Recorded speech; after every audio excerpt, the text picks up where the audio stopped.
I can't tell.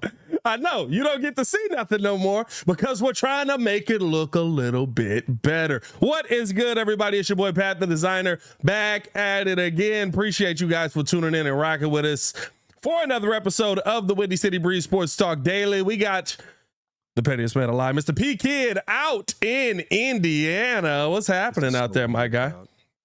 Why is it weird? Because you can see yourself. Because you can see yourself. Hey, man, listen, I'm trying to make the show higher quality. This is the life you got to live. All right, I see myself now. All right, what's good? That's weird. Sometimes you just got to stand in the mirror and be like, hey. On today's episode, a lot to get to. Hit that like button, subscribe to the page. Listen, question on the table today regarding our great Chicago Bears team. What does a loss mean? What does a loss mean in this situation if the Bears come out here and take an L to the Denver Broncos, who I don't even know, man. Like, are they the worst team in the football? Is it us? We'll kind of talk about that as well. Would that spell change for this team? Whatever that change may be, whether you believe it's a quarterback change, I don't know if I'm on board with that, or if you believe that there would be a play calling and or coaching change. Want to talk about that. Also, just kind of looking into what Luke Getsy's scheme would mean, basically. I mean, like, coming out of this game, the game plan is so, like, literally, like, it can't get much easier. Like, literally, the game plan was put out for you by Miami in full accord last week. You got to be able to make something out of that. And then finally, getting into a little Bulls talk, man. Could AK end up in a Pat Riley situation? All that more in today's episode of the Windy City Breeze Sports Talk Daily. Hit that like button, subscribe to the page. Y'all already know what to do, man. I need y'all to go ahead and do me a favor. We're back with this right here. Come on. Push the button. Push the button. Come on. Just push it. Push the button. You might as well. Come on, push the button. You know, I always wondered if you going to edit in short. You heard what she said. Nope. Y'all heard what Sue Young said? Sue Young? Sue Lee? Sue Young? I think it was Sue Young. I don't know. I never remember anymore. His name is Lee, god dang it.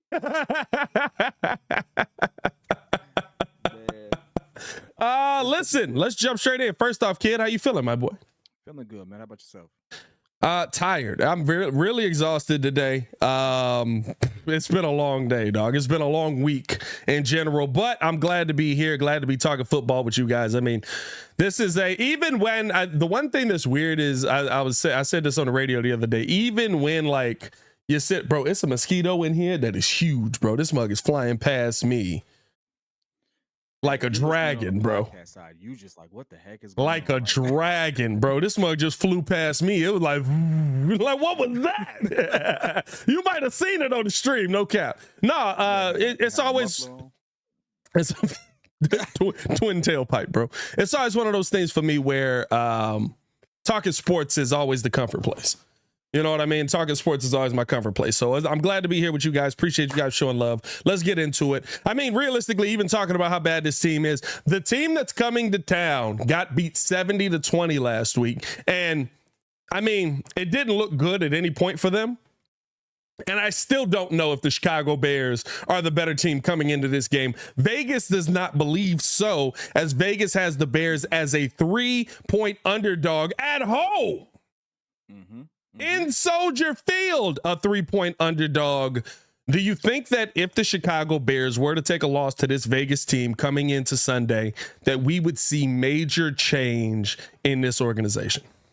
Yeah, but I don't think it has anything to do with how much the Broncos lost by. I think the Broncos are still a better team. I think what you saw against Miami was just, I think that's a one-off. I think Miami's poised to be a heck of a team. Like Tua is poised to be in the MVP race. He has the weapons. The defense is clicking. Mike McDaniels has that team really clicking on 1,000 cylinders right now.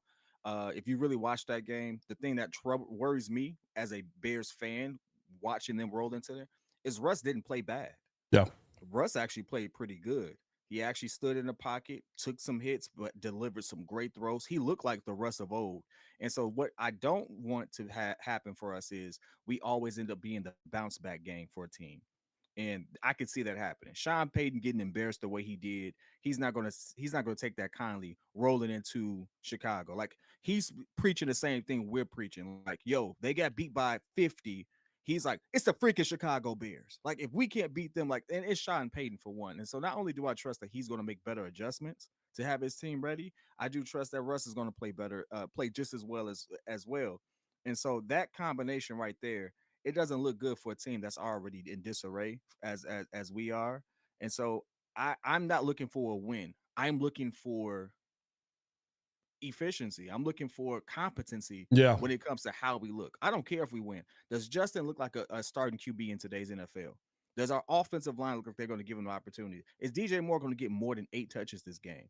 Is he going to get more than 8 targets this game? Like, what's happening here? Like, if those things happen, I don't care what the scoreboard looks like. I'm that desperate. I just want us to look better. You know what? I can't even say that, though. I'm not going to lie to you. Like, to me, I do think the Chicago Bears have to come out of here with a win in this situation, because to me, you're talking about a team that the blueprint was put on display. This defense is god awful. Whether you like it or not, this defense is I think Sean Payton's a good coach too. I'm right there with you. Russ didn't play bad. Russ isn't the reason that they lost that. Well, I mean, he doesn't help it either, but he's not the main reason that they lost that game, right? Not the main reason that they lost that game. Absolutely terrible defense that you're going up against. And at a minimum, you should be able to sit there and put points up with them, because the blueprint is out there. Run the freaking football. We should not be sitting here coming out of this game talking about this Denver team, or talking about Khalil Herbert and Roschon Johnson versus this Denver team having 8 carries, 9 carries each. You know what I mean? Like, we should be seeing you pound the rock in this situation. And for me, when I look at what this team is putting on display here, I do think that you would see some change if you saw the team come out looking the same way that they looked originally. If you saw the Bears come out and look like the Bears team that we've seen through the first 3 weeks. Because I don't know if you guys have had a moment to look at the all 22. Listen, I'm a person who is very much on board with saying Justin Fields has looked bad through 2 weeks, through 3 weeks, realistically, and the season has been horrible to this point. But let me make this 110% clear. There was nothing for Justin to do in that Kansas City game. There were no receivers open. There were moments, and did Justin Fields miss in those moments? Sure.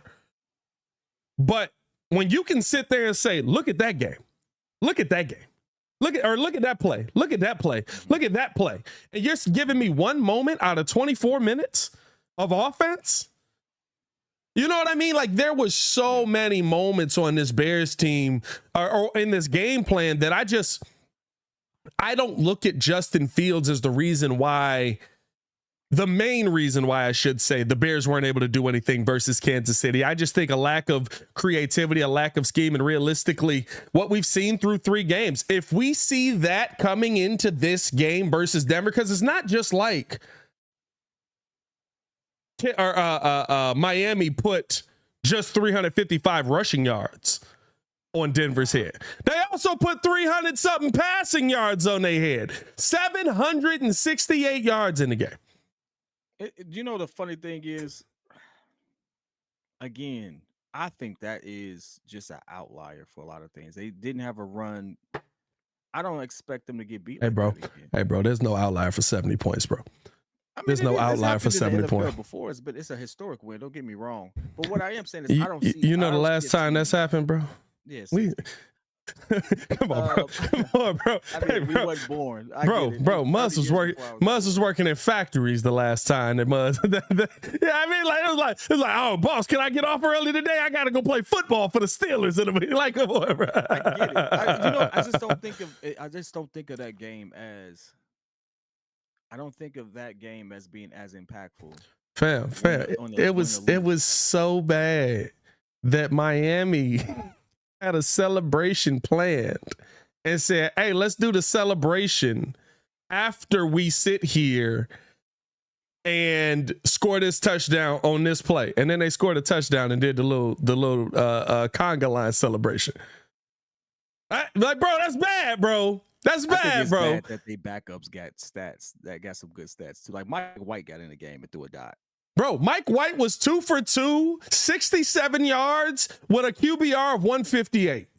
Like it's I don't care what nobody say. Like they from the bench. I thought Mike McDaniels left his starters in as a because we didn't see the game. We were busy looking at our game. Right.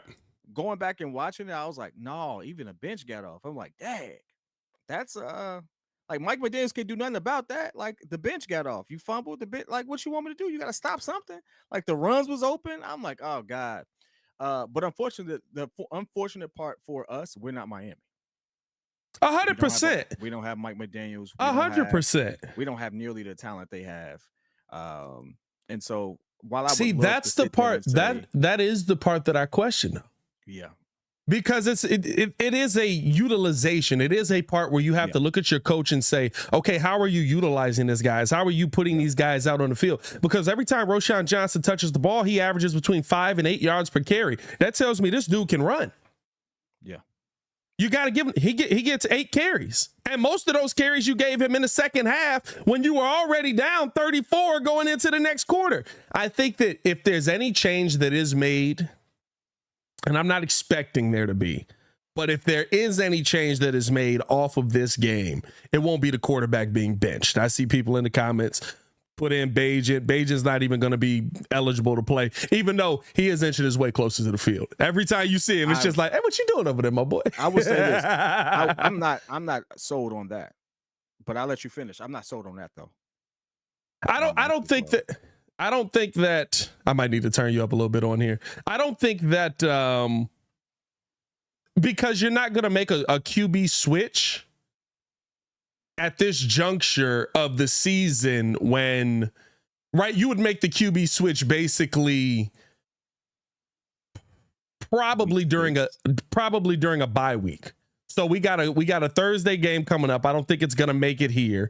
And then we've got another Thursday night game. I want to say the week we play the Panthers. That's probably when we would see a change come in. You cannot change. You cannot bench Justin that week. That's probably the week that you'll see it though. You know why I say that? Y'all know why I say that. You cannot bench him when you have a team that has a QB that you should have drafted. If you're going to bench him, right? That's going to look like a slap in the face to Ryan Poles. You can't do it. You got to ride it out. You have to ride that. Like I know that's like an unwritten thing. Like you can't sit there and like that's a big screw you to your GM at that point. That's how I would feel. I'm gonna be honest with you. Of the season, if he doesn't look good in the Carolina game against Bryce Young, the narrative is going to be loud. And look at what it is. CJ Stroud got more yards than him already. No, 100%. I will say this. I'm gonna be honest with you. I think you're in a situation now with the front office where if a change is made, the change isn't going to be the quarterback, because I don't think that the front office will let you.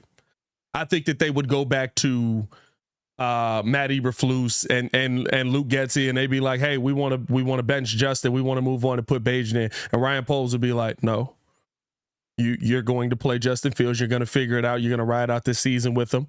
Or they'll make a change. I think the change there would be the play caller, because here's the thing that you have to understand about where the Bears are at with Justin right now. Justin is still under contract next season. The coaches don't have to be. And if I'm going to draft my next quarterback, I'm not letting you get your hands on him, because no matter what we want to say, Justin looks worse in year 3 than he did his rookie year. If you're not going to make a midseason change, then expect your quarterback to be benched, because I think someone in the chat just said it. If Fields gets benched, that's confirming Eberflus is playing for his job. Eberflus is playing for his job. Eberflus is coaching for his job 110%. So, like, guess what? If I'm going to coach for my job and I don't feel like you're the guy, guess what? I'm going to go out in a blaze of glory, and I'm going to sit there and make a move to see if my system works, so we can figure out if it's me or if it's you. Like, seriously, any of us would do that. That's not even hold. I ain't gonna hold you. Any of us would do that. If I got to choose between me and you for my livelihood in the NFL, you're going to choose yourself. And if this is his first crack at being a head coach, he would make that move, because any of us would make that move. He's really coaching for his job, and you think Bajan it can get the ball out quicker, can reach the defense faster and stuff like that, which maybe he can. I'm not at this point. Justin does have enough proof for us to sit there and say, maybe you don't process this fast enough. That's not even hate. That's just reality at this point. if Bajan could just do that, he may be able to have a fighting chance to get a starting job on the Chicago Bears just for this season. I ain't saying that overall he's going to be the starting QB, but you're going to have to start making plans for the next move. I think realistically though, right? Like to me, if I'm Matt Eberflus, the decision that I'm making is based on me keeping my job with the Chicago Bears because you don't know if you're ever going to get another job. Right? You don't know, like you don't know in the NFL if you're ever going to get another head coaching job. So my goal is to keep my job with the Chicago Bears. What's the one thing that I can look at that even if we think Justin has regressed, I can say has been poor? It's the offensive play calling. It's been an absolute joke. There are moments, yes, where Justin Fields missed, but even in those moments, you got the best offensive minds around that are out of the game looking at the plays and going, what the heck are you trying to run here? What are you looking at here? Who's your one? Who's your hot? What system is it? The most egregious one to me is still the one where he has Cole Kmet trying to help chip block Shaq Barrett on the right side of Darnell Wright, who basically kills his extension. Like it basically kills Darnell Wright being able to get in front of Shaq Barrett. It's like you're setting your quarterback up to get killed. You told your tight end to run behind, up, and then hit the flats. Nobody does that. We're not inventing new ways to play football here. So for me, if I'm Flus, I'm looking at Luke Getsy, and I'm saying, hey, listen, I don't think he's good right now, but the job you're doing right now is horrible. You're not even doing a good job on Madden. You're calling bad Madden play. It's bad all the way around. I also feel like a lot of those plays, like we get a lot of those screen plays.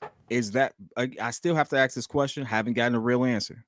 Is it because you don't trust that your QB is going to make the throws for the exotic plays you do have schemed up for him? It's how, and that's a real question. Yeah, it's how he uses his short. It's how he does his short passing game, basically. So instead of doing slants, he does screens. That's why we're seeing so many of them when we see so few slants. Instead of doing slants, he does screens. That's how he tries to get quick passes, move up the field, short passing game. I don't like it. It's not my cup of tea. It's not because the thing is, you're trying to move the ball forward by throwing the ball east and west. Slants are doing the same thing that you're trying to do with the short passing game, except you're doing it forward, right? Like if I throw 3 slants that go 4 yards, it's 12 yards. I move the ball forward. I'm moving the chains, baby. I'm moving the chains. Like no matter who the quarterback is, you can put Nathan Peterman in, Justin Fields. Like I will never like a game plan where the game plan is the ball's going left and right. I like that. I like that in a little bit. Moves. You know what I mean? I like that. I like a little bit of that, right? The point of a screen is to catch somebody off guard. This guy lives to throw the football left and right. Mm-hmm. Like it's his go-to pass every single game. And so for me, I sit here and I look at that and I say, all right, well, yes, I do think that you need to do I think that Justin Fields needs to do more. I think that he's underperformed. I think that he has not played well through the first 3 games. But I also think you're not helping your team out when you look at the guys that are out there and you're running passes right to left and you can't get guys to go out there and block. Oh, by the way, the best blocking wide receiver that you have that could be on the field, you don't even play him. He's been a healthy scratch for 3 weeks. So I literally oh, there you go. You good. I was going to say, I literally sit here and I look at this Bears team, and to me, the changes that we would see if the Bears did have a similar loss after week 4, I think it would be Getsy. I think I don't expect it. I don't expect it. But if you were going to make a change on anything, I would absolutely move on from Luke Getsy because there's no game plan. You have everybody in the NFL right now looking at Luke Getsy and going, what the heck are you doing? What's your point of this play? Like when I can look at so many plays and go, what's the point of this? But I also want to ask you this. Why didn't we have these same conversations last year? I think here's the part where talent versus trying to stay in the NFL is different, right? Last year, I gave y'all the list earlier in the season to state in a positive way how the Bears should be better from last season to this season. Last season, you had a bunch of dudes that were playing for their lives. Like, you had a bunch of players that were playing for their lives. And guess what? This season, when talent showed up, they died. Like, they're not in the NFL no more. So when I have to do everything I can just to stay in the league, guess what? I'm going to do everything I can. Coach, you tell me to run five feet and turn around, I'm going to run 5 feet and turn around. You tell me to go to the hash mark and cut hard, I'm going to go to the hash mark and cut hard. I'm doing everything I can to stay on the football team. I think another difference is through 3 weeks, we've seen an absolute commitment to we have to prove that this guy's a quarterback versus we have to go out here and win football games. And I don't disagree with it. I mean, like I tell people coming into this season, it's about honestly evaluating your team because you're in the middle of a rebuild. I don't think people really understand what a rebuild means. Rebuild and winning aren't synonymous. Like they don't normally go together. Like you've seen it, you have outliers, but typically when you're in the middle of a rebuild, it's a 2 to 3 year process. So I don't know why even Poe set the expectation to win anything. You shouldn't have done that. That's on you. You can't do that. That's you setting yourself up for failure. Evaluating whether Justin is your QB was the right thing to do. Why? Because I got to talk about paying this kid at the end of the year. And guess what? He don't look payable. Here's the problem. I actually agree with the strategy. That's why I said I didn't care what the record was. I cared about how our team looked and if we were building continuity and fluidity. Like it had nothing to do. Like if you really want to sit there and say, well, we are going to win the North. No, you wasn't. You didn't have a chance. You don't even know what you had. Half the team is new. It's like, what did they say, 30 new players who've never even played? A lot of them was injured. Didn't do preseason. That don't translate to wins. Like you don't even have to be a genius. Football doesn't even have to be your sport for you to know. Bunch of new guys, half the team come into here, and guess what? I throw them out there week 1 and hope to win. That's not going to work. And we all knew it. We just were very hopeful. Remove the rose-colored glasses for a second and really look at your team. You are evaluating everything. It's a bunch of 1-year deals on this team. Why? Because you're evaluating a bunch of people. If it work out, they're going to get paid. If it don't, I got my exit route. Poe set it up to do that. Now, did he expect it to look like a competent football team? I truly believe he did expect to look like a competent football team. But I never had the expectation that the Bears were going to be winning. I had us at the bottom of the division for a reason because there's no way in the world you say development and everything like that and win the division in the same sentence and you actually believe it. I don't believe that. That doesn't make sense. But I think here's the thing. If your mindset is to prove that Justin Fields is the quarterback of your future, that means your mindset needs to be to win. Your mindset isn't even to put a winning game plan on the field. I can see it. You can't evaluate whether Justin Fields is a good quarterback if you don't put a good game plan out there. Now, can I evaluate whether he misses guys? 100%. He's missed. I've said that through 3 weeks. He's been just as horrible as the game plan. And that shouldn't be the case. We should be able to see that he's better than a game plan. And that's not the case. But here's the thing. We have to own we can't even see a game plan. That's the problem. Week 1 versus the Packers, they were unprepared. The whole team was unprepared. True. Week 2, they looked a little bit more prepared playing a worse team. I don't think they're a worse team.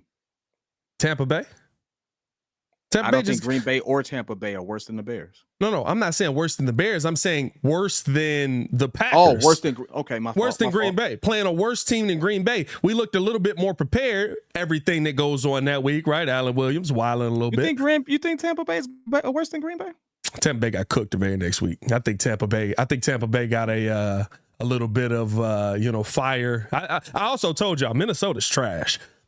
I've been saying this for a while. Minnesota is trash, bro. They are trash. They're above 500 trash, garbage, doo-doo water. Kirk Cousins, get them out of there. They're trash. I'm not gonna let you do that with me on this team line. Bro. Is trash, bro. I told y'all coming into the season. I said the best they'll be is a 7-win football team.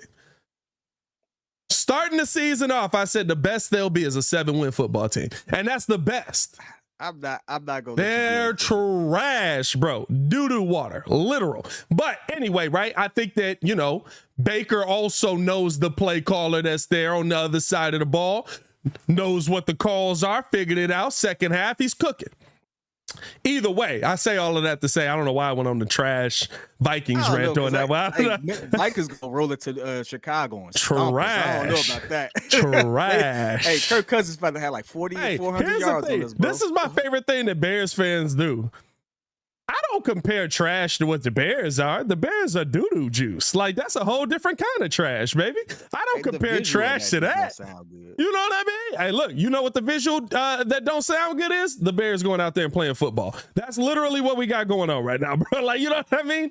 But to me, the number one thing that I look at with evaluating Justin and going out there is, if you're going out there trying to win football games, you're doing things to win football games. What do those things entail? Okay, maybe running the football more, because right now I have a quarterback that doesn't seem like he can read things well. How do I make his life easier? I run the football.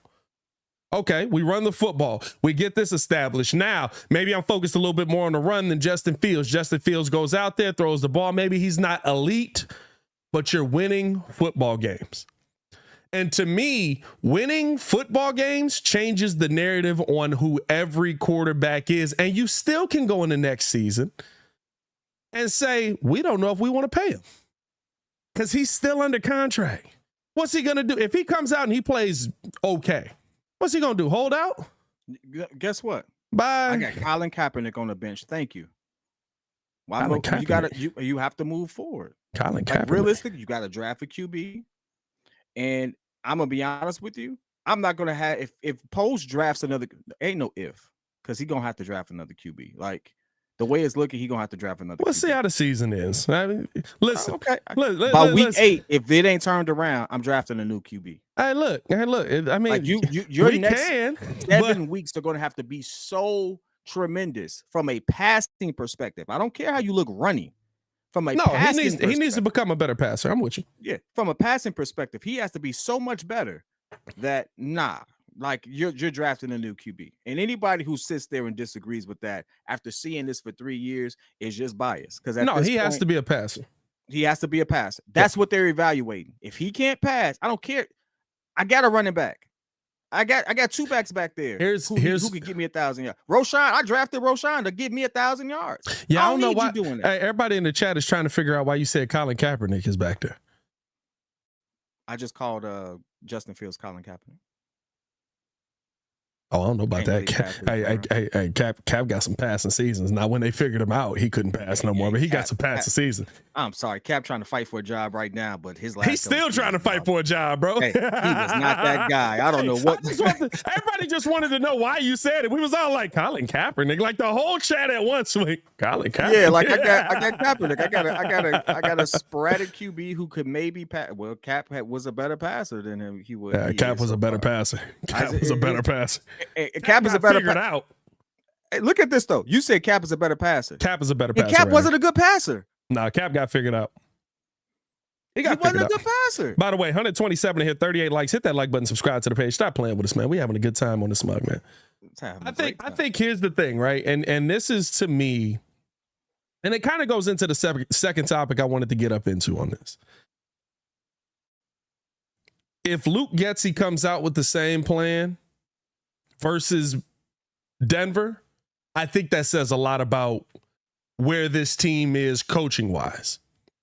If he comes out with a different plan and Justin Fields looks the same, that says a tremendous amount about where this team is quarterback wise. There's a lot that rides on this Denver game because of how Denver is. Well, no matter what we say, they're a bad football team. Russell Wilson throwing for 300 yards, they're a bad football team. They really are. Like, they are in a situation very much like us where when you look at the talent on the field, you go, you should be better. And then you look at the result and you go, oh, you're not. And then you look at how the schemes are, you be like, oh, okay. And then you look at what players aren't doing, you be like, that makes sense. Yeah. And it can't be all everything. goes hand in hand. I think that's the thing too.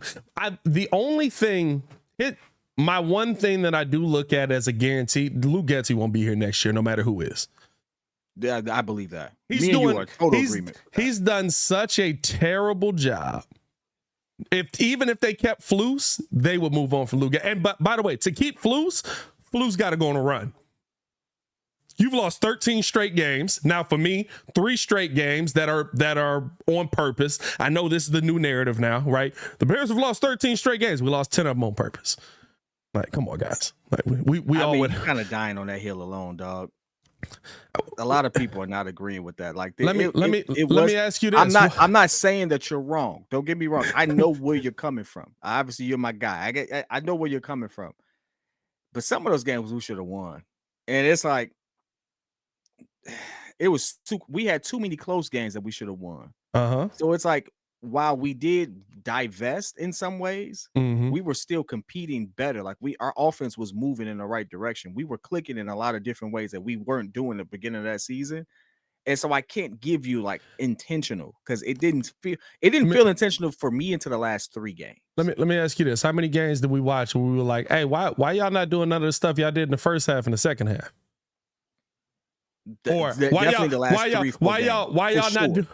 not doing none of the stuff that y'all did in the beginning at the end in the beginning? You know what I mean? Like, definitely the last 3-4 games. That's why I say those last games, it's like, nah, we had a chance to win that. Like, I don't know what that was. Well, not really. We was getting cooked by the end. We was only putting up 10 points a game. But it was also, right, guys have checked out. There's a lot of different things where at that point, Muzz is like, hey, I got a vacation in Cabo. You know, we chilling. I just think that for me, this start to the season, you knew what the expectation of your team was, versus last year, you kind of knew, hey, I'm trying to lose. Yeah. You knew that the organization was trying to lose. Whether the coaches are, the players are or not, you knew the organization was trying to lose. And so I think that for me, I don't count the 10 as I do the 3. But if we get the 4th game of this season and you just don't see adjustments, you don't see changes, you don't see you got Matt Nagy again. You got Matt Nagy again. Who Matt Nagy is still looking like our best coach in the last 20 years outside of Lovey. Yeah. Unfortunately. And on top of that, Matt Nagy got a winning record here, don't he? Matt Nagy has a winning record. Yeah, he has a winning record. 12-4, 8-8, and yeah. Matt Nagy got a winning record here. He has a winning record. Though. And on top of that, he is coach of the year. That's gross. Well, that year it wasn't gross. It wasn't gross. That year it wasn't gross. And he's highly regarded at KC for some odd reason still. Yeah. And so it's, do you know the funny thing is, the more time goes by, the more I look back at that situation, I'd be like, was it really Nags? No, I was Nagy. Yeah, you know what I'm saying? Like, Nags? Like, you don't have to question that. I think this is the thing that I've said a couple of times too, right? Like, we're going to have to come to terms, and I think that this could come quickly with this Bears team, with the fact that Justin Fields may be a better player than we think, but he may not get good while we're trying to turn around what this organization is. Because after this season, well, here's why I say this. After you about to make me do it. No, after this season, we have a difference here with this team than we've ever had before. There's a real football mind that is seeing everything. Kevin Warren is, whether you like it or not, he's a real football mind. I know people are like, oh, we just brought him here to build the stadium, and that's all we bring him here to do, blah, blah, blah. Kevin Warren is seeing everything. Kevin Warren has fired people, a lot of people. You don't get to that spot without firing a lot of people. Kevin Warren is watching all of this, and you just know he's going to be like, all right, Ryan, I like this. I like this. That's pretty nice. That over there, all of it. Can I keep a little bit of it? All of it. Get rid of all of it. If that's how this season continues to go, it's a real football mind in the building.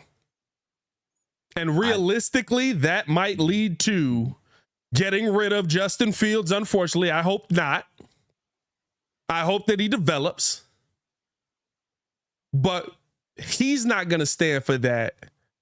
And he might not stand on, okay, by the time this next guy we go get is good. Because guess what? We're going to get another coordinator. If we fire Flus, we're going to get Ben Johnson, or we're going to get Eric Bieniemy. We're going to get somebody who's a first-time head coach. Get ready. And that might not coincide with Justin Fields being good unless he comes in here on some Mike McDaniels. If you come in here on Mike McDaniels, Justin survives. And remember, it took a Mike McDaniels and a Tyreek Hill and a Waddle, an elite defense. Well, you had Waddle already. Well, yeah. I mean, Jalen Waddle was there. It took that team being really good for them to even give Tua a chance. A lot of stuff happened for Tua at the right time that if one of those things don't happen, it falls apart. Mind you, those numbers look good when you have receivers who can give you so many yards after the catch. Mind you, every one of those yards count for the QB as well. Yeah. So Tua had a lot of help, and in the process of having that help, he got better. Tua now looks a lot better. I'm reserving the right to change my narrative on Tua simply because, one, he has a better O-line, so he ain't taking as many hits. Yeah. He has better weapons now. Well, he had weapons, but he's able to see those weapons now. Maybe he worked on himself a little bit in the offseason as well, how to fall and all that stuff, but he worked on himself, and he just looks better. He looks comfortable. They're playing free, and Mike McDaniels knows how to get to those players and coach them the right way. I love it. Absolutely love it. Do you think all of those scenarios, what I just described to happen for Tua, is going to happen for Justin in the next 2 seasons? I'm going to bet you no. I mean, that's exactly why I said this. Is why I said, Pat, don't do that, because you set me up for failure. You knew I couldn't resist it. This is the thing. I told you they weren't going to be ready for it. I said trade Justin because we don't have a time frame for him. It doesn't make sense to do what we're trying to do and develop him at the same time. Here's the thing. It makes sense. That's not why you trade Justin though, because everybody goes together. You get CJ Stroud in here for what, a year, and they screw him up. You get CJ Stroud in here for a year. Let's say you get him for a year. And they screw him up. Not his third. In his third year, going to his fourth, I'm having conversations as well how we're going to extend you if it's even worth it. In your first year, I'm like, okay, I got time to develop him. I got 2 years. You're only having conversations on extending Justin Fields if Justin Fields gives you a reason to have those conversations. You're not having conversation on extending Justin Fields right now, picking up his 5th-year option. And realistically, you still have a 5th-year option that you could pick up. I wouldn't pick up his 5th-year option. And then you have to look at the people you also brought in to support him. Those numbers go down. Those incentives go down. Those people are going to cry about that. Like, let's be real. It's a lot. But I'm saying you're having that conversation and the Bears aren't. That's what I'm saying. The Bears aren't having that conversation because you got to play. You got to do something right. And realistically, if I bring in CJ Stroud this year and trade Justin Fields away, all the capital, blah, blah, blah. I heard the narrative of it resets the clock. And so you get an opportunity to go after the QB. What you going to do? Screw up somebody else? You going to screw up CJ Stroud? You going to screw up? I'm gonna be honest with you. I don't think you could screw up CJ Stroud.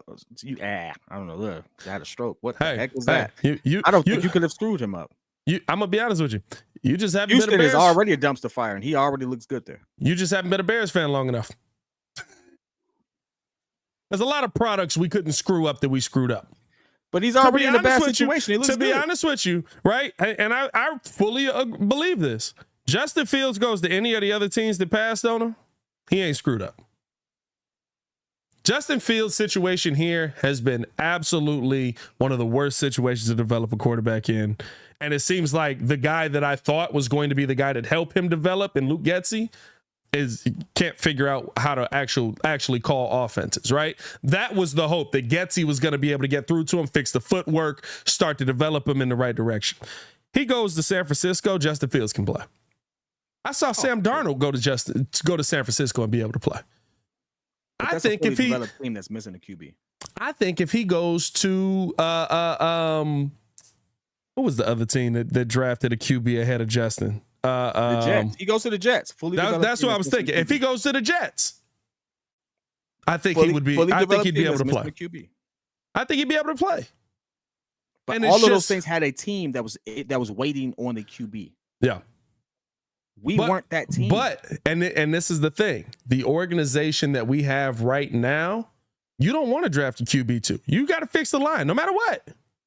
I don't want to draft a QB next year. Because we don't have an offensive line to protect the young QB. You know what? I have to disagree with. I have to disagree with you because I've seen Justin with enough time in the pocket. I've seen him hesitate on it. Now I'm not saying I agree with you. His reasons for hesitating are valid, but I am of the ilk that the Chicago Bears regime. I don't think they were ready for a QB like Justin Fields. I think they wanted a game manager. And I mean that by like someone who snaps the ball, gets the ball out quick, is solely reliant on his arm, that the run isn't necessarily what they focus on. I think it's so hard for them to wrap their mind around that. And they've never developed one. And I think here's the thing. When you've never done it, you have to go about it the exact right way. Justin Fields may be a casualty of it, which sucks because I think Justin Fields actually can play. I think Justin Fields will continue to be an NFL quarterback if the Bears end up moving on from him and he can't figure it out here. I think Justin Fields can play football. But I do think that there's something to be said of bringing in a guy, putting him behind an offensive line, building an offensive line first, putting him behind an offensive line, and sending that guy out of there. There are some guys that are the outliers. There's not many. Josh Allen wasn't an outlier. Josh Allen got good when the offensive line got good and you got him a receiver. Patrick Mahomes came into a situation where the offensive line was kind of set the year he got in there, and then they all started dying.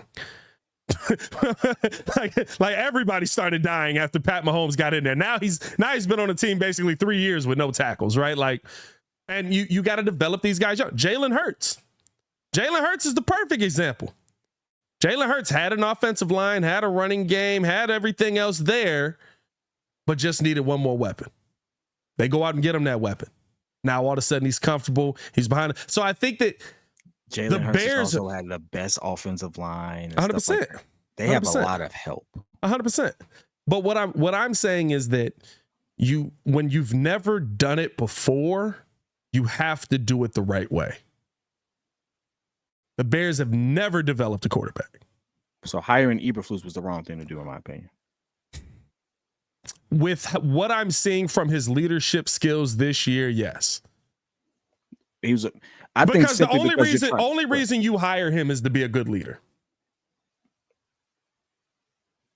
I'm gonna say this again, dog. I want to hit offensive-minded head coach. Even so, I don't want a coach that's sitting there calling plays. I want a coach that has his system in place. That's not an easy thing to do, to sit there and be able to call plays. Remember, Andy Reid, he didn't suck, but he got killed for 10 years because it was like, hey, Andy, you're calling plays. You can't figure out when the heck to call a timeout. Mo, I'm with you. You know what I mean? So the guy that I want to be the head coach, I need to be a great leader. I give you case in point. Cliff Kingsbury was a good offensive play caller, right? Cliff Kingsbury was a terrible leader. That's why he don't have a job no more. Because he couldn't deal with Kyler Murray out there.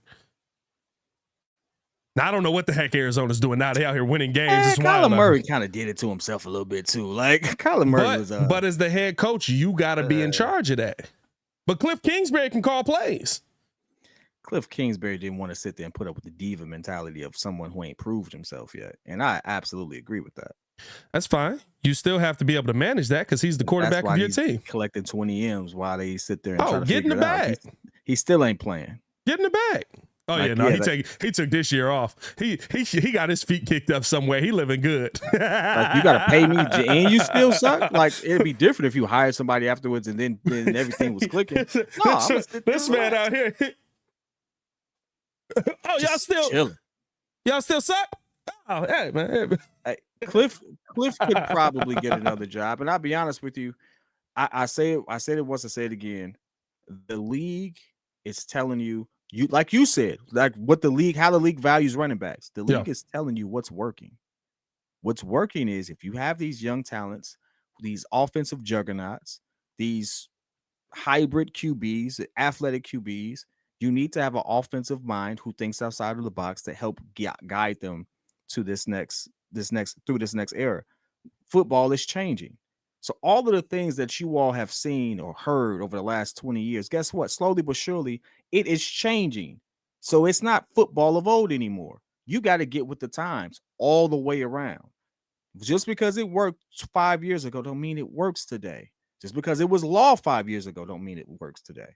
And the league is showing you, hey, if you're going to get these young QBs, you either need to invest in the talent around them, give them time to develop, and get them an offensive minded coach. Every last person you named has a coach that's willing to take chances. But I think even with even with CJ though, right? Like D'Amico Ryan ain't an offensive minded head coach, but he seems like he's a good leader. He just seems like he's a good leader.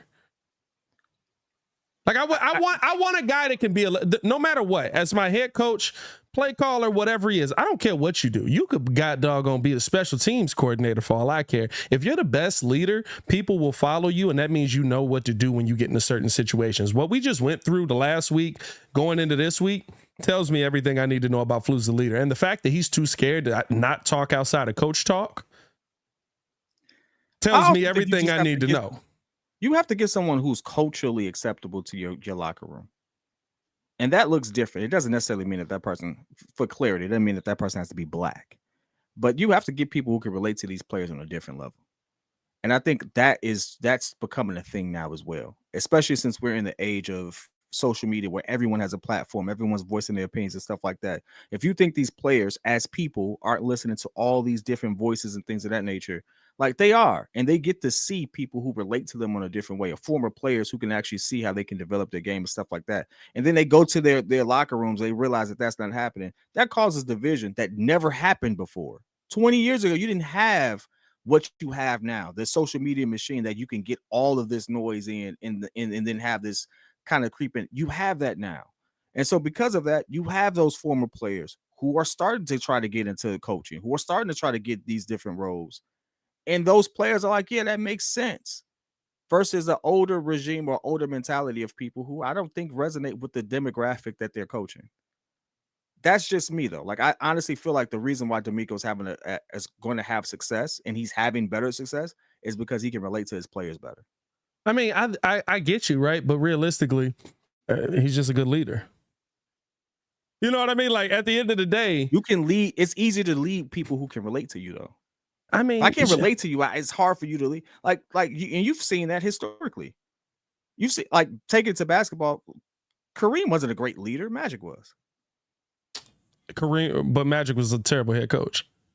Magic was a terrible. Magic was still a great leader. Magic was still a great leader, but I think the thing is, right, if you're great at here's the one thing that I've seen with Justin Fields. I do think this, no matter what, Justin's a good leader. I think he's a good leader because even at the end of that game, they get their butts kicked. Justin is there, hugging the offensive lineman, hugging his receivers, talking to DJ. The team follows him for a reason. There's some dudes that are just natural born leaders. Watch, we see Justin Fields as a coach in 20 years, it'd be crazy. But there are natural born leaders. And when you put those guys in head coaching positions, like, listen, Mike Tomlin can't relate to these mugs no more. And the last time Mike Tomlin won a Super Bowl, these mugs was 10 years old. Did you hear Mike Tomlin on the podcast he been on? He's a very relatable coach. Listen, I hear Mike Tomlin, but at the same time, Mike Tomlin also said, I'm starting to get to a point where these guys are coming in and I'm like, oh, y'all not listening to the same music no more. Y'all didn't grow up with the same stuff no more, right? When he started being a head coach, that was what he could get by on. Mm-hmm. He's had to adapt himself as time has gone on. And that's someone who can relate to majority of the league. Because of the demographic. But he's also an old school head coach. Mm-hmm. When you talk out with Mike Tomlin, you're gone. When you talk too much, you're gone. When you sit there and question what he does, you're gone. I think you need both. But I think you need to have someone who has the resume to respect and you only have the resume by experience. But what does Mike Tomlin do? What was Mike Tomlin's job before he was a head coach? That's a great question. Was he defensive He's coordinator? a special team coordinator. Special teams coordinator. He's just a good leader. No, I feel you. And that's what I'm saying, right? Like, if Flus was a good leader, I would have nothing to say. If I felt like, you know what? Luke Getsy's struggling right now. He'll figure that out. Because he knows how to lead his football team to success. I know good leaders, right, that have had bad football teams. You can point it out. You know what I mean? Like when somebody's a good, heck, Sean Payton. I know Sean Payton's a good head coach. This team is horrible. This team is not his team. His team is god awful. Sean Payton is a good head coach. And so for me, when I look at those situations, you can absolutely see the difference, right? Like I look at those situations, I say, this guy knows. Like, I feel like the Bears could lose this game, not because there's worse, because they'll get completely outcoached. Because I think they're just going to get completely outcoached. And Vance Joseph is a horrible defensive coordinator. I think they're going to get. I don't even know if it's going to be outcoached. I think the talent is there. They just have bad defense. I think they're going to put up points on us. That's big. They have a bad defense. That's big, though. I think giving up 70 points is big. Yeah, I mean, no, it is. Don't get me wrong, but like I still look at that as week 3. The team overall still has more talent than we have. Yeah, you know, and so it's not. I'm not going against what you're saying. I think that's even the thing, though. Who's their number 2 receiver outside of Jerry Jeudy? I'm gonna be honest with you. It doesn't even matter because they got a QB that can get all of them the ball. Look, it sounds great, but I watched him not get any of them the ball last year. Why? Last year, this season he's been better. Mo, why? Why couldn't he get them to him though? Nathaniel Hackett in a bad system. Bad system. Bad system. Bad system. You right. You right. Hey, you know what I mean? Wait, I'm not disagreeing with you. Not disagreeing with you. It's just, for me, when you have bad system and you have a coach that's willing to deal with bad system, you have bad players. It all trickles down. Yeah. You get poor result. Yeah. And so, yes, I agree that I want to see my players do better. Corey Sutton is a good number 2. You're right. I agree that I want to see my players do better. But I don't look at what Denver has and say, oh, it's leaps and... Hold on. Mims is nice, though. Yeah, but I forgot about Mims. Mims is nice. No, but here's the thing. The reason we don't like the talent we have right now is not because they're not talented. It's because they're not getting utilized. They're not getting the ball to them. Right. DJ Moore is a better wide receiver than anybody that's on Denver. 110%. He's better than Jerry Jeudy. He's better than Jerry Jeudy. He's a better wide receiver than all of them. Even if you want to say they're close, maybe they're close, right? I say they're close. He nowhere near good if I don't get the ball to him. Russell Wilson gonna say, right. Russell Wilson gonna drop back and just go, "Where's Jerry?" You threw me off. Where's Jerry? Like, way better than Jerry. I was like, I ain't say way. I just said he's a better receiver than Jerry Jeudy. He's a better receiver than Jerry Jeudy. Hey, shout out to Tanner. Shout out to Tanner for the super chat because the new system, I can't put it on the screen just yet. Said, what up, P.kidd? Pat and P.kidd. Grandson told me to tell y'all hi. He has 500 yards rushing in Pee Wee this year so far for the Cowboys. Jesus. Hey. How long Pee Wee been going on? 500 yards rushing. How many games in the season is he? Good Lord. Hey, didn't it just start? This man already running better than the Bears, bro. Hey! This man's already running better than the Bears. You breeding over there, dog? You know what I mean? His man's already running better than the Bears. Next, Derrick Henry, he's a stomping kid.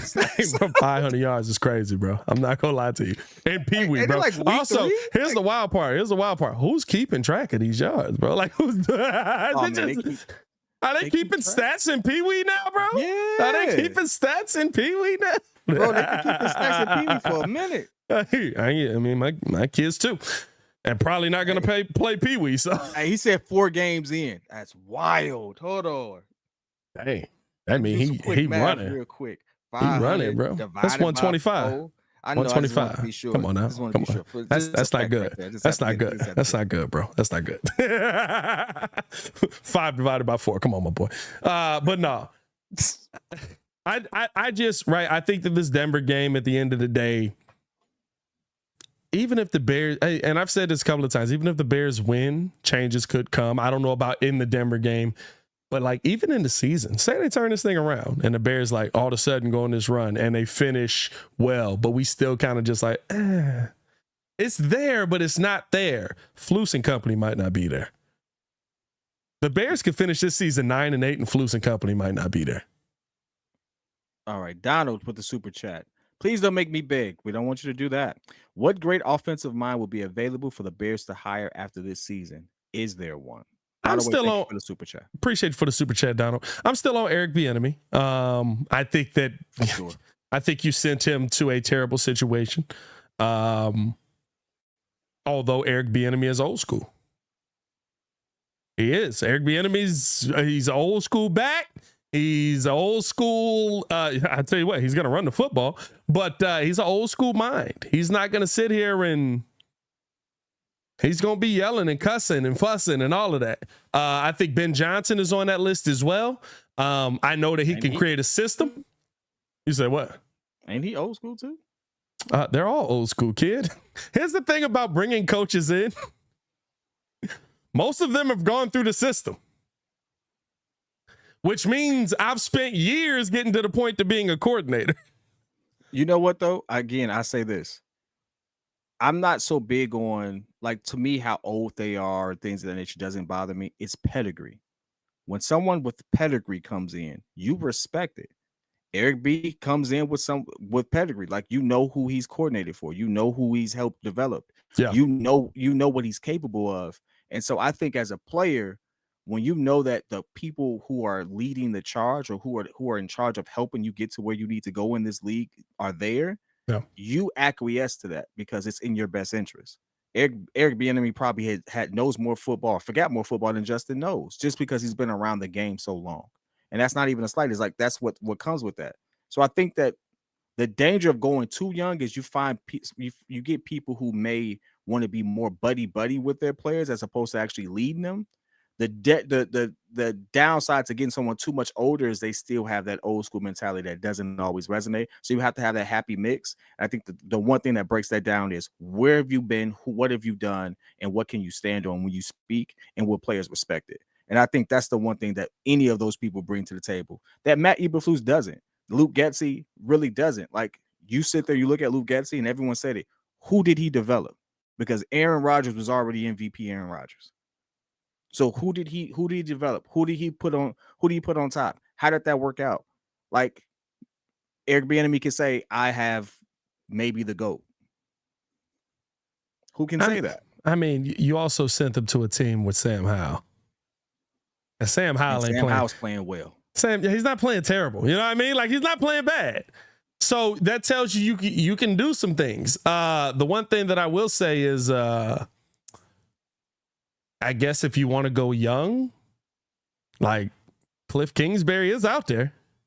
He's not coaching nobody. And he did well. How does that work with the money? I mean, he still get his money. They still got to pay him. They cut him. That's a breach of contract. You got to pay that man his money. So they probably already cut that check to him already. Yeah, I'm wondering, like, if he goes to work for another team, let's say, I'm thinking mid-season, does that impact mid-season, he's not gonna come in. I don't think the Bears would. I think the Bears would make Flus fire Getsy before they fired Flus mid-season, because the Bears. The Bears have now Kevin Warren is different. Maybe Kevin Warren would, but the Bears have this thing of, we've never fired a coach in season. And you should. You have to cut bait. You have to cut. Hey, listen, if there's a cancer in the room, you have to cut it out. But I think even with that, right? Like how it took Denver till week 13 to cut Nathaniel Hackett. But they cut him. Yeah, but week 13, like like at that point, you're just like, we actually just don't want to deal with you anymore. Like that's all you're saying at that point. But when he was so bad that they wanted to save face. And guess what? When they fired him, they actually looked better. They still lost, Nah, but they didn't looked look better. Nah, they still look bad. They looked better for like 1 week because it was like I think they won the next week and it was like, oh, he's gone. We're free. And then they lost it was again, but they got looked better. cooked. Nah, they looked pretty bad to finish the season, bro. I mean, they was a disaster, and then it was a catastrophe, and then maybe it's a disaster. I don't know how that, whichever one's worse. You get where I'm going. It got worse, right? It was garbage, and then it was refuse. You know what I mean? There you go. You know, Michael said Getsy schemes are at the high school level. Hey bro. man, there's one thing that we wanted to touch on because we just sit there and talked about football this whole time. We did just talk football the whole time. That's why I need to get the topic thing so we can actually stay on topic. We just be running our mouths. Let's get to it. This is just one topic, and we got to talk about Bulls simply because major trade happened. Some people didn't get who they wanted to get. I.e., we're talking about the simple fact that Pat Riley did not land the big fish he thought he was going to land, and Pat Riley was like, you know, even Jimmy Butler's like, hey, they over there tampering. Like, nah, Jimmy was joking. There's no way he was serious. You can't even tamper on a trade, bro. He was joking. You can't even tamper on a trade that took that long to get done. Like the Bulls tampering was different. Hey, it is what it is. But I will say this. This is a question. We pose it to the chat. I pose it to you, Pat. Will AK be on the hot seat like Pat Riley should be if he doesn't make a move to land some of these big names that are still available, i.e. Drew Holiday, who's named Chicago, and you made a nice video about that, who's named Chicago as one of the teams he would like to come to, or maybe one of those names that everyone keeps talking about should be in the league, and Boogie Cousins, I'm talking about John Wall, things of that nature. Do you think he will be on the hot seat by not going to get one of those, or specifically trying to go get Drew Holiday? No, because I think that he made the non-sexy moves all off season these are the moves that we feel just get you better. These are the moves that we feel get you to this next point. Torrey Craig, I love the pickup of Torrey Craig. You went out and got a guy that's a 3-and-D guy, right? You're able to knock down the 3 ball, and you're basically able to go out there and, play 1 through 4, I guess 5 in today's NBA defensively, right? Like you went out and got the guy you hope Patrick Williams can be. Now, hopefully P. Will can score more points, but you got the guy that, hey, listen, I know when I put him in, he's going to do this. You also got Javon Carter. I think Javon Carter is he's just a solid piece that's a dog on the defensive end, and on the offensive end, he's able to go out there and knock down the 3 ball. Those are 2 things that you needed to go get, because realistically, the one piece that we want to cook is not whatever the point guard is or whatever, DeMar DeRozan or Nick LaVue. It's Zach. So whatever you had to do to help Zach play better. This is kind of a Justin Fields situation a little bit. Like, you went out and got him so that Zach LaVine has a point guard and doesn't have to play point. Zach played a lot of point last year. It was gross. Right? Like, you know what I mean? Like, he can play it, but it's like, that's not what you want from him. The second you took the ball out of his hands and told him, I need you to go be a scorer. Guess what he did?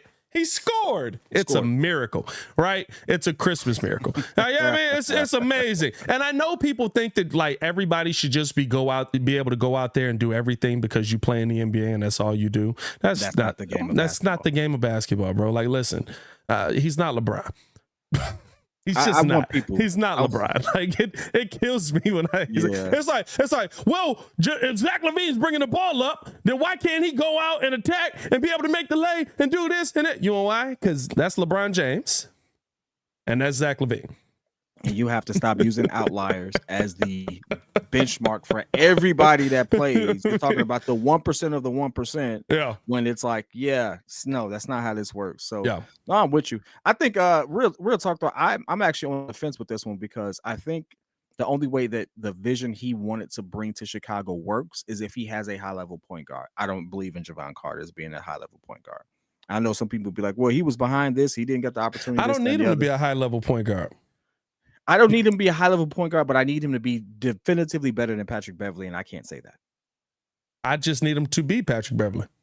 I need him to be definitively better than Patrick Beverly, and I can't say that. And Why- because I can't say that, it's like, hey, if you have the opportunity to take advantage of your and maximize the window you do have, Yeah. and the window is predicated on who you have on your team, because Yeah. I don't see many big swings happening for them in the draft. I don't see any of those. There's no Jordans walking through the draft, right? I don't see another Anthony Edwards for a couple years really walking through this draft. And then I don't see us having the right system for us to develop that type of talent. I ain't gonna stunt with you. I think that's still what AK waiting on. I had to finally be like, hey, when Minnesota gonna let me go? Oh, yeah. Well, hey, he got to resign, right? He's got to resign. He's got to take the money. You got to take that money. And then, hey, I don't want to be here no more.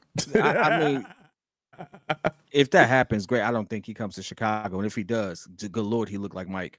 Cut his hair. Cut that hair, my son. Jimmy Butler and Anthony Edwards, we got to do some talking, Mike. Cut the we got to do hair. some talking. But no, I really think he needs to go out there and do it, because the Bulls were one all-star level point guard away from being a dominant team. And we saw what that looked like. You have one out there who's willing to come to you. Whatever you have to do to get Portland to acquiesce to that, I think you should make happen. I think you should make that happen, as long as it doesn't. And I don't think they're asking for anything big, and especially because you have leverage over them. And as you explained it, the protections that they have on picks and stuff like that. Yeah. The Bulls have good leverage Yeah. to make this work without giving up very little capital. It's the same way like Milwaukee gave up very little in hindsight to get Dame. They gave up a good player for a great player in picks and pick swaps. I think that was a fair trade. No one felt fleeced in that deal. I felt like that was a very fair deal. There's that same thing could happen for us with Drew Holiday. And if this is where he wants to be, if this is a place he's at, I think you got to make that happen. So what does it take? Because Patrick Williams is not going to, if you're holding out for Patrick Williams and that's what they want, don't be Pat Riley. I think Jaquez, you can't do that with Patrick Williams. Get that man up out of here. Jaquez. No, I think you're probably trading Caruso for him, realistically. Hey, get that man up out of here. Like, I don't want Caruso. I'm fine with that. The problem is the Bulls probably don't have the best package to send back. Boston is also in there. Boston can send a better trade package back. The Clippers are in there. The Clippers can send a better trade package back. Realistically, to me, the Bulls have the third best package on the in that trade. Like 4 times at this point. I mean, and in that, well, I kept saying trade package, but at that time I just went full on package on that pause. Oh God. But no, to me, it's the Bulls have the best trade package. He said, "Boo, let's talk football." When Don, I don't even know if we was talking football when we was talking football, bro. You know what I mean? I don't know if you've seen the Bears the last 3 weeks, but I wouldn't call that football. We spent the hour on that trash team, and you won't sit there and say, "Go back to it." For what? Cooked it already. That steak is done, my boy. Stop Right, you it. know what I mean? That's a tire at this point. What is we doing? I just think that realistically, if Boston wants, and the Philly's out, nobody wants James Harden. Nobody wants James. Philly's out. Who else was in Miami? I'm not gonna lie to you. I think Miami's out. I said this on Locked On today. I think Miami's out because I think Pat Riley's petty. You think I'm gonna trade with you now? Get out of here. I'm going to take my nap. Hey, somebody said Pat Riley didn't call back because there was a marathon of MASH on. I laughed so hard. Oh my God, bro. I laughed so hard at that, bro. They said Pat Riley couldn't be bothered to call him back because there was a MASH marathon going on, bro. That's crazy. Oh my God, I was dying laughing at that, bro. Oh, snap. But I just think that the Bulls I think the Bulls can be in the mix. I think because of the leverages that I talked about, right, that you could see the Bulls being in the mix there. But realistically, at the end of the day, if Boston will give up more because of where they're at, and the Clippers will give up more because of where they're at. Boston legitimately is a real point guard away from possibly winning an NBA Finals. And I think because of that, they'll say, we'll give you more picks than anybody else because we still got them. But the protections on the picks that the Bull, I keep on saying Bears, Bulls have are worth something. Well, it's only a protection on a first round pick through like 2029, which is hilarious. It's only a protection on a first round pick if Portland doesn't make the playoffs. Bro, that's a bar. What is Samurai J say? LOL, same as a snow bunny. The Heat didn't have much to throw back at. That's a bar, bro. It took me a minute to, it was like just like a snow, but what is he talking? 1,000 points to Samurai J. 1,000 points. Don't. Hey, y'all notice Ringo ain't here. Hey, Ringo actually sick. Ringo, why does Mud start playing that? Why Hey, Ringo over there beating up the air. Just. bro. When I tell you, Ringo is actually sick. He has the flu, I think. He's actually sick. But this going down made him so much sicker. I was dying laughing. That man got physically ill watching this. Crazy. I laughed so hard at that, bro. But no, I don't think that AK is on the hot seat. I also know who owns this basketball team, so AK won't be on the hot seat for another 6 years. So, I mean, that's the part that sucks a little bit. Steve-O said Don DeMarco. I thought it was DeMarco, not the Marco. You gotta work on that, Steve-O. Hey, nobody really knows what it is. If we being 100% honest. Smack! Bang, bang, bang. Hey, where did that phrase even come from? What? Bang, Who bang, the heck bang? is that? Is that a producer's tag? That's the producer. That's the dude to do all the audio for them. And Hey, I think he was on the side for a while there too in battle rap. I think he was the one that like ran the whole thing. I don't know. But anyway, man. No, I don't think he's on the hot seat. I think that the Bulls are just kind of in a situation where here's the wild part. If you go get Drew Holiday, his team feels totally different. What are your arms in the air for? You go get Drew Holiday. It's a parade in our city. You go get Drew Holiday. I promise you right now. You put your arms up, bro. You put your arms up. I thought they got him. I thought you was looking down at the phone and then put your arms up. I thought they got him, bro. Come on, dog. Hey, no, I'd have been in shock. But no, like you get Drew Holiday, we compete with the Bucks. I ain't saying we ain't gonna win. I'm saying we compete. We compete with the Bucks. I'll take Drew Holiday sticking Dame any day. I'll live with what happens. Pause. I'll live with what happens. You gonna take take Drew Holiday sticking Dame? Him full court. Full court. I ain't All gonna lie gas, to you. no brakes. I ain't gonna lie to you. My favorite part about the pause game is anything is a pause, and you can't even say regular sports terms no more, bro. Like it's crazy. Now some of them mugs be wild. I ain't gonna lie to you. What that mug said? Hey, who was just on a pod, bro? We gotta get up out of here too. Who was just on a pod though? Dame was just on there. No, not Dame. After him, they just had a running back. Wasn't Hunt. He played for Le'Veon Bell. Le'Veon was like, he said, I was foaming at the mouth to see how they was going to use me. And they was like, yo. What? Hey, man, we appreciate y'all for tuning in and showing love. Hit that like button, subscribe to the page. Appreciate you guys for tuning in. For the pettiest man alive, P.kidd. I am Pat the Designer. Back at it again. Y'all stay safe out there. I saw Steve-O's comment. It says Skip and pause jail. Hey, Skip was crazy for that one. Y'all stay safe out there, Chicago.